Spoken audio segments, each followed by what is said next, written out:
Alright, this is a follow-up video for the unboxing of the red worms, and I wanted to make some additional comments. What you're looking at right now is some fresh leaves. Well, they were fresh, and then I picked them fresh, and then they dried and died, so they're still kind of green.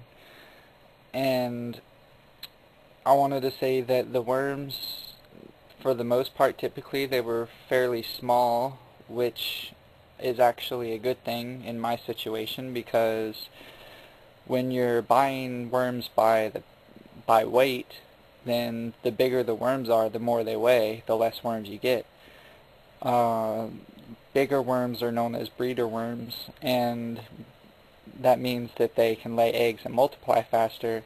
However, uh, the situation is either basically, you can start out with, like, now these are just made up numbers, I don't know exact numbers, but let's say you would start out with 500 worms that can breed and lay eggs, which would take, well, capsules, which would take, I don't remember, it's like 30 days or 3 months, somewhere around there.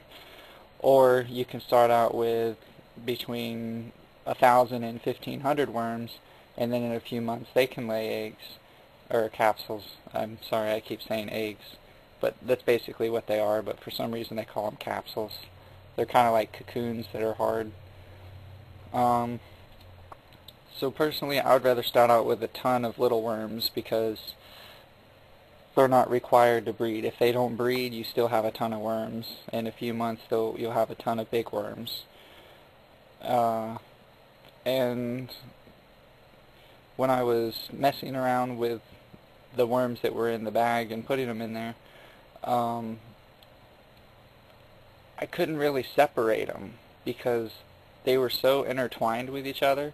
If I was to just like forcefully pull them apart, I probably would have ripped a ton of them, like hundreds of them probably would have been ripped in half. I mean, they were that tightly interconnected with each other. Um, and I looked on the shipping label, and I paid $10 for shipping and handling, and the postage that they paid was $9.30, and that does not include the bag that the worms came in. That does not include the box that it came in. So between the box and the bag, I'm sure that that cost more than 70 cents. So the shipper actually, I believe, took a small loss in the shipping, but since they seem to be professionally raising and selling and shipping worms, then they probably just cut that out of their profit. I'm very pleased with my order, and I have no reason not to buy worms from this person ever again. How I found this person, well, there was tons of people that I was considering buying worms from, and for all those people that are watching this video that have helped me, I really appreciate it, and I'm sorry that I didn't buy worms from you. But I did a Google search for cheapest red worms, and I came up with this site which said that they were $15 for a pound of worms, and it was $10 shipping, so it came out to a total of $25. And a lot of the places I looked at, they said that it was like $20 or $25 for a pound of worms, and plus shipping on top of that. And most of the places, they wouldn't tell you the shipping total until after you like put in all your credit card information and went to buy it and everything, and that just really annoys me. I like to know how much it's going to cost me without having to put in my credit card information. I mean, if I put in a zip code, that should be the only information that anyone should ever need to know how much it's going to cost to ship to you. I don't ever mind putting in my zip code to find that out, but there are places that you don't even have to put a zip code in. If you're shipping to the U.S., it's a flat rate. So, I've left my light on and the tops off of both of my worm bins. One of my worm bins is basically newspaper and cardboard with banana peels, and I don't even know if I put some calcium stuff in there or not. Uh,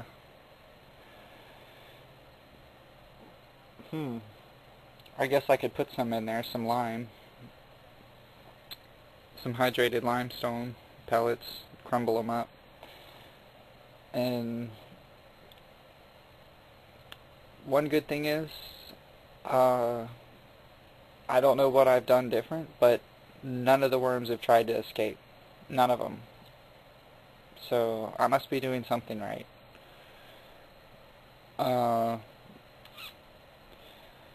This worm bin you're looking at I have described in an earlier video, which is peat moss, is the one you're looking at.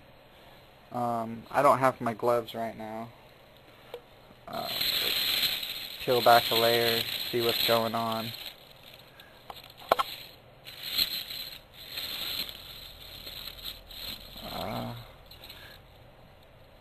They're still kind of at the surface. Some of them. I don't know. Oh, you know what? That just shows me something, you know. This is definitely peat moss. And that's very good for this bin, because that means that they were raised in peat moss, they were shipped in peat moss, and then they were put into a new worm bed of peat moss. Therefore, they feel like they're at home. However, in my other bin, it's like newspaper and cardboard. I poured a little bit of water on them to make sure that they would be moist, you know, and then of course the water would run down off of them and go down into the newspaper and be absorbed into the paper to make sure that it wasn't too dry.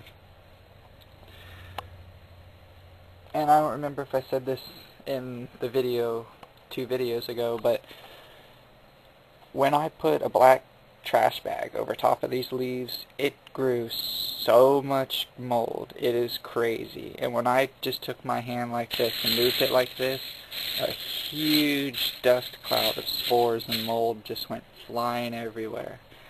So they say you need to keep the top layer of bedding dry, and when I had that bag over it, it made it moist, and from the moisture and the darkness, it bred mold like crazy. So what I did, which I know I didn't say this in any other video, I took it outside and basically I held my breath and put my shirt over my face. I should have got one of my dust masks or ran to the store, a dollar store, and get like a 6-pack or something for $1. And I just kept shaking it around a whole bunch and and I did this in a very breezy area, in like a hallway type place outside where the air was channeled in one direction. And I stirred it up a lot, got it going in the air, and then I stepped back, walked away as far as I could, and breathed for a while. Waited until I couldn't see it in the air anymore. Went back over there and kept doing that. And then after that, I took my shirt off at least before I went inside. That way I wasn't going to get the mold spores that became airborne all over everywhere in the house. And that about wraps it up for this video. If you're just watching this video and you haven't seen the first video, then you should watch the part 1, which I will put a link to in the description.